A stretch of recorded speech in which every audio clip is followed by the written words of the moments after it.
I keep saying this, but the thing about a bully is they expect people to do what they say based on just them saying to do what they say. They make threats. They might actually do some actions, right? But they always do the actions with the backing of someone else. They're never in a position to actually fight on their own. They always have their little backup back here. They always have this sense of superiority. They always feel safe by their pillars of support, right? But when someone actually fights back, when someone actually does not do what they say, when someone actually stands their own ground and they realize that those pillars of support are just as weak as the bully itself, and the words are just as weak as the bully itself, the whole thing comes crashing down. And this is what we have seen time and time and time again with all of these different conflicts and wars that Bone Spurs has started. The same thing with tariffs. He had to back down to China, putting the U.S. in a worse position when it came to its global standing, as well as its position when it came to making deals, just because he wanted to be big bad and start that tariff war. America is worse off now than we were when it comes to making any type of deal than we were when he started that. He did nothing for us. And it's the same thing here. Because after Bone Spurs attacked Iran and took out the Ayatollah Khamenei, he thought that it was going to be the same thing as Venezuela. He thought that just like Venezuela, that they would capitulate, they would start doing what he says, they would start allowing him to take the oil and put the money in a shell company just for him that nobody really questions. He thought that with the backing of Is Not So Real, they could just go up in there, mess stuff up, and Iran was just going to bow down. They completely underestimated the situation. A situation that Iran had the foresight to prepare for 40 years. They were ready. They had a plan and they executed it. So while the bullies in Bone Spurs was sitting here flying by the seat of his pants, striking schools and universities, Iran was systematically taking out our defenses and our offense capabilities. Because all of the previous ceasefire deals he had proposed to Iran went completely rejected, Bone Spurs got mad and gave them an ultimatum on Easter Sunday, telling them to open a strait that he had just said we didn't need. And then followed that up with another post saying that basically he was going to obliterate the entire civilization of Iran. Over 70 lawmakers started calling for the 25th Amendment at that point. Articles of impeachment have been introduced with over 50 lawmakers in support of that. Bone Spurs lost Marjorie Taylor Greene, Candace Owens, Tucker Carlson, and even Alex Jones. Every single one of them started coming out against them and yelling for the 25th Amendment and his removal from office. It's a shame that it took the threat of the complete annihilation of a civilization in order for them to get on board, but here we are. But you know taco gon' taco, right? Hours before the deadline, again, Bone Spurs puts out another post saying that a peace deal had been reached and the U.S. received Iran's 10-point plan, in which he called a good foundation for further negotiations. Now, in actuality, Iran had already given him that 10-point plan weeks ago. It was already being reported. And the Bone Spurs administration gave Iran a 15-point plan, which Iran immediately rejected. They basically said, follow our 10-point plan or the war doesn't end. You choose, because we're ready. But the Bone Spurs administration had said that that 10-point plan was crazy and they weren't going to do it.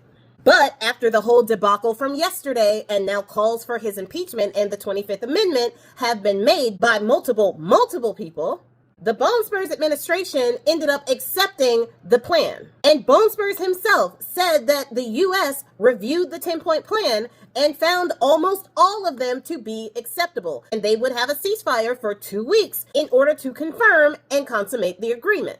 This means that they pretty much accepted almost everything that Iran wanted in this 10-point plan. Now, what exactly was the 10-point plan? What did Iran want?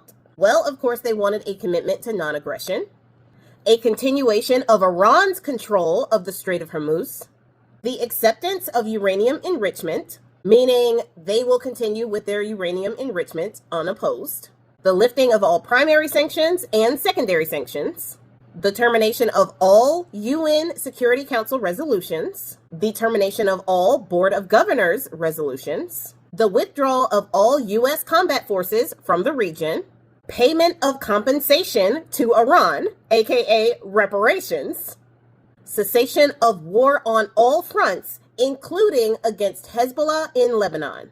That was the 10-point plan that Iran had given the Bone Spurs administration and said, you can either take this or the war continues. And Bone Spurs just said in his own post, almost all of those were agreeable to the United States and that they were going to have a ceasefire for 2 weeks to confirm and consummate that agreement. Now, CNN reposted this 10-point plan. They reported on the 10-point plan as it was reported from Iran. But Bone Spurs got pissed that CNN reported what they actually gave up, because that's a lot. All of those points, if they get all of those, which Bone Spurs has already said they agreed to almost all of them, that puts the U.S. in a way worse position than it was even before the war started. It's not funny, but it's funny. They fail at everything. Everything they do puts America in a worse position than it was before. And dumbass people voted for this guy thinking that he was going to be better than Kamala. You idiots. But I digress. Now, the Bone Spurs administration got super mad at CNN and said that the statement that they had posted that they had gotten from Iran was actually from a fake news site in Nigeria. I love how Nigeria is catching strays over here. We didn't have anything. Can you leave us out of it? Bone Spurs tried to say that the official statement from Iran was actually posted on his site on Truth Social. As if Iran would ever use his site. They would probably use it to troll him. I don't know. But he also said that they are going to be investigating CNN for putting out this fake post.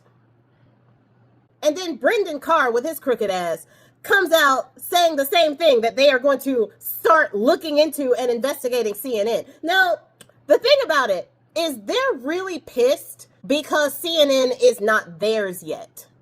That's why they're mad. Because y'all remember when I was covering Nexstar and Tanga, CNN is a part of that merger, a part of that deal. A judge stopped that merger, agreeing that it might be dangerous and harmful to the American people. So they stopped the merger, so CNN is still its own entity right now. And Brendan Carr and Bone Spurs is really upset that they cannot run the narrative using CNN. So instead of doing it through the merger, in which they would probably end up firing a whole bunch of people that they don't like and all of this, they're trying to do it through intimidation, as usual, like bullies. But the point of the matter is they failed in spectacular fashion. Like, this was an epic fail of cosmic proportions.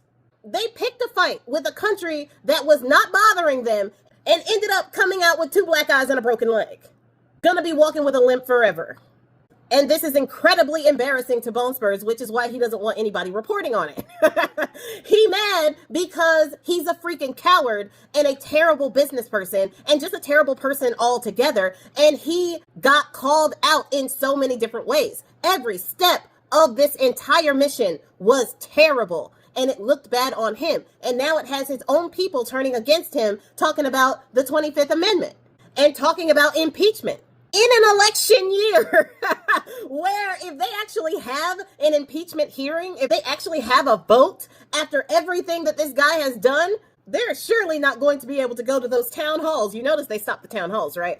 They're not going to be able to go and campaign to these people saying, look, we've done such good work. No.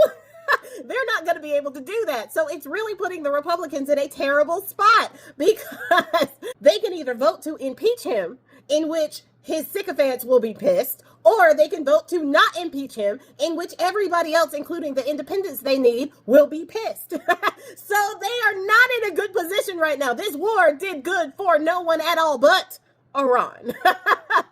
Because Iran now is saying that they are going to reopen the strait. But they are not going to reopen the strait like the strait was pre-war. Pre-war, there was about 100 to 120 boats going through the strait every single day. And they did not have to be escorted by the Iranian Navy. Now, because they poked the beehive and got stung, Iran is saying now that only 10 to 15 boats will be allowed to cross the strait every single day, and every single one of them will be escorted by the Iranian Navy. The same Navy that Bone Spurs said was decimated. Yo. An epic fail of cosmic proportions. It's not funny, but it's funny. The U.S. got nothing out of that war. And the thing is, there is no guarantee that the ceasefire will even stick, because even though Bone Spurs has put out this whole thing saying that there is a ceasefire and it'll be for 2 weeks and all that, he said the same thing a couple of weeks ago about a 10-day ceasefire that nothing ever changed. That 10-day ceasefire did not change. He said that there was going to be a 48-hour ceasefire. Didn't happen. So even after all of this, after his reputation as Taco Bone Spurs has been reaffirmed, after people are calling for his impeachment, calling for the 25th Amendment, he actually gained nothing. What a pathetic failure at life. He probably cried in the mirror last night.